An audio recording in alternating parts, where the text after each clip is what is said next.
Hey everyone, Jeff here, and as a thank you for listening to my show, I'd love to offer you a gift completely free. I have a full PDF with tactics and insights for how I built amazing relationships that have skyrocketed my personal success. If this sounds like something you're looking for, all you have to do is click the link in the show notes below. Now, on to the show. Welcome back to the Jeff Fenster Show for another segment of Lessons Learned, where today we're going to recap the top 7 takeaways from Brian and Gab Bosche on pursuing your purpose. Number 1, finding your purpose isn't about you. So many people made purpose about you, what you like to do, what you're passionate about, what gets you going. And doing work on this for almost 10 years at this point, we realized people, the more you make it about yourself, the more unfulfilled you're going to be at the end of the day, because you can keep filling that cup up and it keeps falling out the bottom. The more we teach it that way, the more we starve people of real fulfillment. Because we receive fulfillment 3 ways. Somebody thanks us for what we did for them. We get to observe their transformation, meaning I served them. They didn't thank me, but I got to watch their life change because of how I helped them. And then there's personal results like money and leveling up in your career. We also get fulfillment that way, but we're not showing people how to experience. I mean, here's the thing. Purpose, fulfillment, and motivation are related like this. Purpose is the best of what you have to help others. Fulfillment's the result of helping others with the best of what you have. But then there's this question about motivation. What is motivation? How do we be more motivated? Well, the primary driver of your motivation for the long term is going to be fulfillment. Not just money, but the gratitude you get from people that you help, the observation of the changes that they experience in their life because of how you help them. Fulfillment is what feeds motivation over the long term. And why is that important? Because motivation is ultimately about asking the question or answering the question, is what I'm doing worth it? It's the fuel in the car. Right. But if it's not worth it, I'm not going to be motivated. And why is that important? Because anything that you want to achieve in your life is going to involve sacrifice. Well, you're not going to sacrifice for something that you've either consciously or subconsciously determined is not worth it. So purpose helps us determine the direction because we're answering an alignment question. This opportunity, this relationship, this business, it's aligned with the best of what I have to help other people. And the motivation is about answering the question, it's worth it. I know that it's worth it when I get the feedback loop of fulfillment. Lives are changing. Organizations are changing. Transformation is happening. Therefore, this pursuit is worth it. Number 2, the water cycle principle. Value passes throughout the company. And most people, entrepreneurs especially, don't think about it this way. They think, I'm the value because I'm the ideas person. I'm the value because I'm the face. I'm the value because I'm the one creating the stuff. I'm the brand. But they don't realize that value can pass through just like appreciation, just like finances through the company. And just like old school, if y'all remember what it was, 7th or 8th grade bioscience, where we actually learned the water cycle principle that all the water that's ever existed is on the planet right now. And it just passes through condensation and rain and all the other stuff that y'all get here in Southern California. Not snow. We get that in Texas. But it keeps passing through. And if you look at value in a company in that same way, is that value is constantly moving.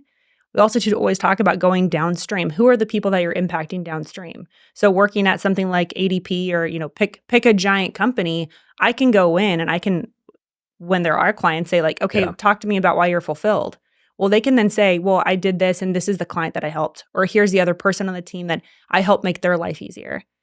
And I learned that principle really early on. And one of my first jobs out of college was I had like typical job in an office. They created an office for me. I thought I was had really made it, right? I was like, I got an office, right? This is like 2000, I don't know, 2009. Wasn't it a cleaning closet? Well, yeah, you kind of, thanks for pointing that out. It was an office. Windows were being installed.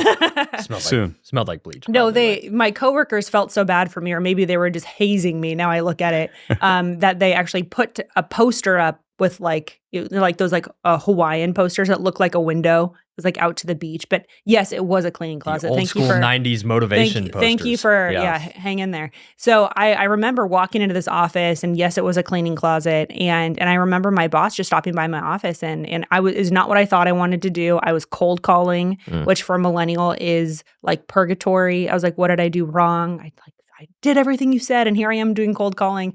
And I remember him just stopping by and saying, thanks so much for serving your clients because you help all of us serve our clients. And in that moment, he connected the mundane, the real work of what I had to get done to the ideal work of what we were doing as a company. And it takes a second I mean, I know appreciation is a really big part of who you are and how it is that you work. And so most companies, most leaders don't take the 5-second moments to reconnect to the individual's purpose of how it is that they can actually help people with what they're doing every day. Because, I mean, as a leader, whatever you send out is coming back to you. Because if you view it as a cycle, I mean, most leaders view their organizations kind of like pyramids, classic management, leader on top, and then this entire management organization. But it really is more like a cycle. So an owner adds value to leaders. Leaders add value to team members. Team members add value to customers. Customers add value back to the owner. So whatever you're sending out will eventually come back to you, whether that's good or bad. And for me, it's like I always think, if I look at things like a cycle, am I being a negative sign or a plus sign? Am I adding value to the person that works with me, or am I taking value away from them? Because if I only take work from them to contribute to my company's efforts, and I never give back to them gratitude, I might be making money, but potentially only for the short term, because I'm not building the long term through my gratitude. And ultimately, that leader or that team member will grow tired, and they'll stop serving customers in a transformative way. And ultimately, the enterprise starts to shrink over time, because I thought compensation was enough. But compensation by itself is just actually a negative. I'm just taking from my team members, not giving to them. Number 3, passion versus purpose. Passion, we love this. The second dictionary definition for passion, Oxford Dictionary, I think, is barely controllable emotion. So when you hear people talking about, I'm passionate about such and such, or I'm passionate about this, therefore I'm going to go do this, they're essentially saying, I have this barely controllable emotion towards this thing. That's probably what I'm supposed to do with my life. But what if they suck at it? Not just like... Or what if it's not good for them? Right. Or what if it's not good for other people? And I know we're talking about entrepreneurship, but this is Or the what case. if it's just a hobby interest? Exactly. And so a lot of people are like, oh, I'm passionate about, and fill in the blank. And usually the way that we here in America talk about passion is very much a preference. It's things that I like to do, or it's a hobby-like interest. And so many times you hear people say, turn your passion to a paycheck. And so Brian and I will be like, oh, so you're going to turn your barely controllable emotion to a paycheck? That sounds awesome, right? Like, no, it sounds like you have a problem and that you should probably see some help. Or like, oh yeah, I don't have, what's the other one? Like, I don't need an alarm clock. My passion, my barely controllable emotion wakes me up. Like, getting back to the core of passion is great. Passion is like the fuel, but purpose is the vehicle.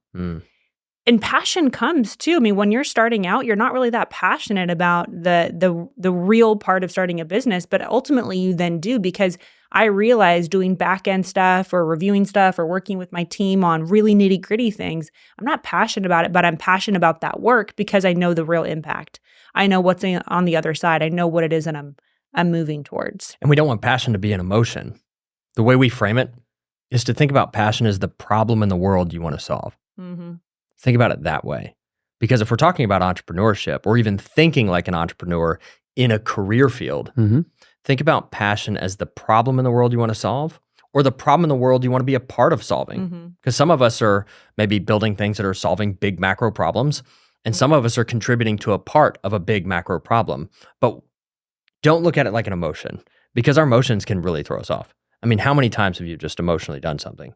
Bought a car, bought a handbag. It was completely emotional. Got married in Vegas, that kind of thing. We don't want passion to be our North Star, but it is part of it. It's part of the equation, but it's not the whole equation. Hey everyone, just wanted to take a second to say how incredibly grateful we are for all of our listeners, and I want to hear from you. Your feedback is greatly appreciated, and it will only help us make this show better for you. So any questions you have, click the link in the show notes below and let us know. Now, back to the episode. Number 4, the formula for purpose. But what advice or how would you coach someone who says, what I'm good at, I don't enjoy? And that's why they're not happy serving the best version of themselves, to the best that they can offer to serve others isn't something that they don't actually like? Oh man, that's such a big one. So part of what we help people with is helping them identify how we help people find their purposes. We break it down into 4 things.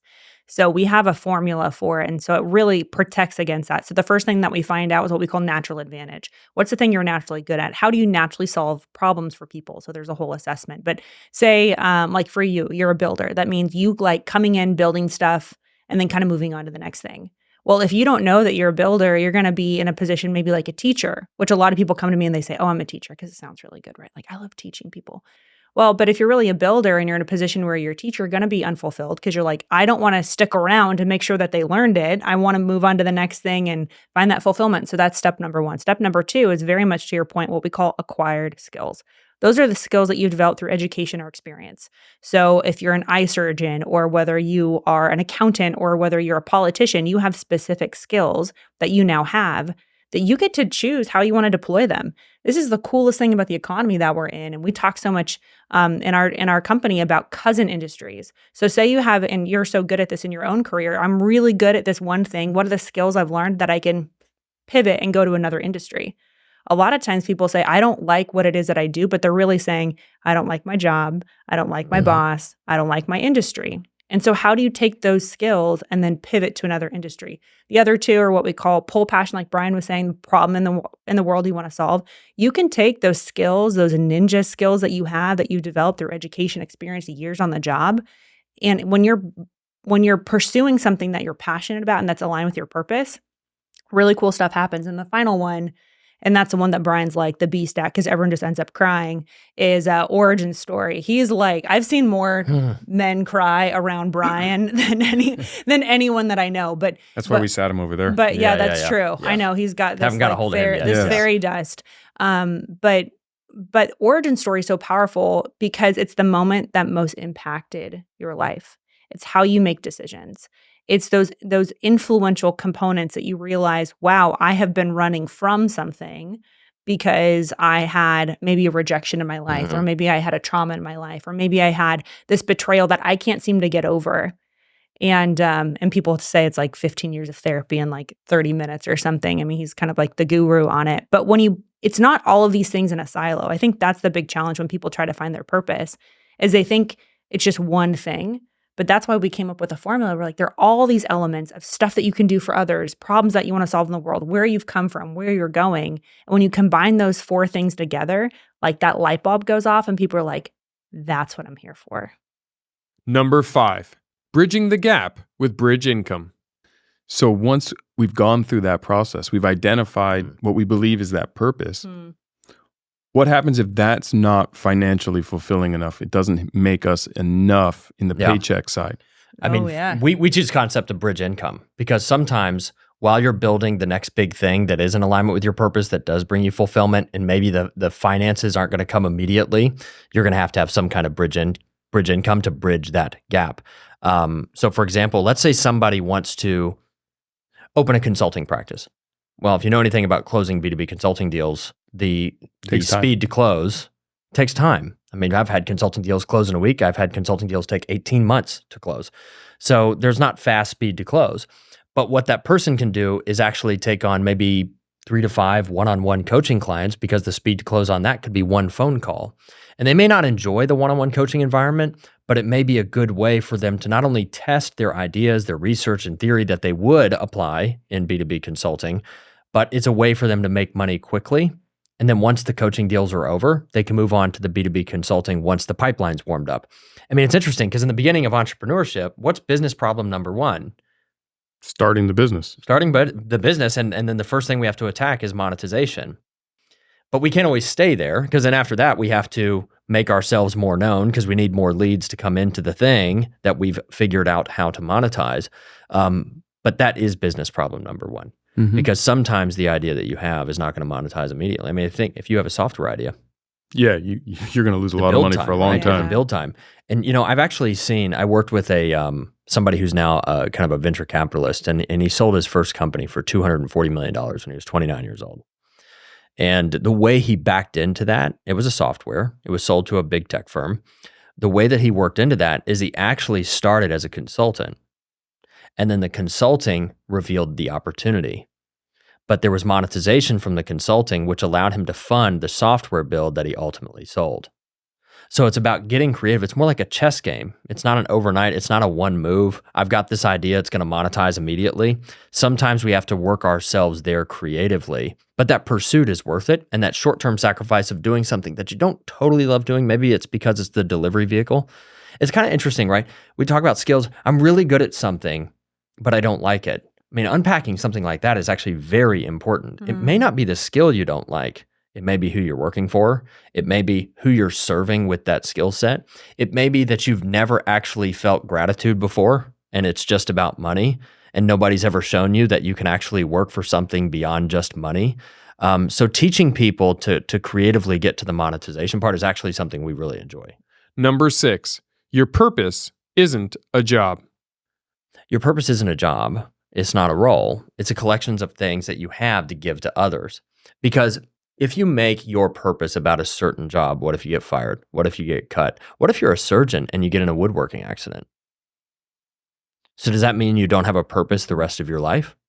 Or if you decide to stay home with your kids. I mean, that's a big part of it. Yep. Or your job is eliminated because, and again, I think it in this era, we attach our purpose to our job so much versus how it is that we serve others. So when you remove your purpose from the platform of the position and say, this is what I'm using right now to serve other people, I think it frees you up to enjoy it that much more. Because every time I look at anything, I'm looking at how do I solve problems? Because really the economy is all about solving problems. The barista is solving a problem. The president is solving a problem. Accountants, real estate agents, everyone is solving a problem for other people. So if you look at how do I uniquely solve problems, so for example, we have a lot of real estate agents that are in our program. And so they'll come in and they're like, okay, great. I don't really love the sale, right? Because one of the natural advantage questions that we ask is kind of that component of, do you like the transaction piece of it? If you do, you're what we call a recruiter. If you're not, there's a couple other options. So how do you sell is one of them. But it's also too, what kind of problems are you solving for them? Is the problem that you're solving that they, moved to Southern California because they just got a divorce and they're wanting to start over? Well, now you're using your origin story to then create a soft landing place and creating a sense of peace for someone because you never experienced peace. Or if you're an accountant, maybe you're not super jazzed about hanging out in Excel all the time. Like, hey, I totally get that. But if you see as an accountant, you're a teacher, and what really gets you excited is teaching other people why these numbers are really important. Teaching other people on your team, mentoring other people on your team. So you're like, hey, this itself isn't that fun, but if I can teach other people what it is I'm doing, maybe I'll create a program for it. Maybe I'll go in and I'll teach on stage. Maybe I'll be a professor. So if what you're doing has a reason for why it is that's fulfilling for you, you're running to something, it creates so much more motivation to do the thing itself rather than just getting frustrated that it's not 100% purpose 100% of the time. Number 7, the transformation beyond the transaction. Look for the transformation beyond the transaction. Go deeper than the transaction. Ooh, good. So what is the Excel spreadsheet about? Okay, we don't like Excel spreadsheets, but they do serve a purpose beyond that. We have a mentor in our life that every time we share a goal with him, he immediately asks us, to what end? Yeah. So, because usually he's taking us beyond the transactional part of it. So you're saying like goal would be, okay, I want to make $100 million or whatever. Somebody throws out a goal like that. And then his question will be, to what end? So look for the transformation beyond the transaction. What will that enable you to do? Will that enable you to serve someone, transform somebody's life? Real estate. Real estate's very interesting. What if somebody is moving to a location because they just got out of a tough marriage, went through a divorce, and it's not about the house. It's not about the 6% commission. It's this person landing in a place so they can heal. See, that's the transformation beyond the transaction. And if you kind of tune your brain to that, because most people don't think that way. The world has taught us, do this set of things. Even if you're an entrepreneur, make this set of money. Hopefully it's a lot.